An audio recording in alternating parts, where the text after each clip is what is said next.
یکی از بهترین دعاها که در احادیث شریف ذکر شده است، حضرت ابوبکر صدیق رضی الله عنه از پیامبر صلی الله علیه و سلم درخواست نمود که ای رسول خدا صلی الله علیه و سلم، دعایی را به من یاد بده تا بعد از نماز آن را بخوانم.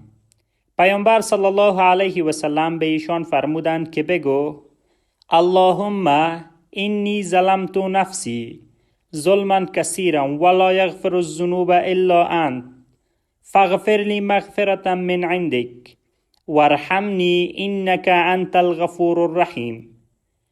ترجمه: خداوندا، بر نفس خود گناه و ظلم فراوان روا داشتم، جز تو کسی همه گناهان را نمی بخشد. با بخشش خودت مرا ببخشا، مرا مورد رحم قرار بده، همانا تو بسیار با گذشت و مهربان هستی.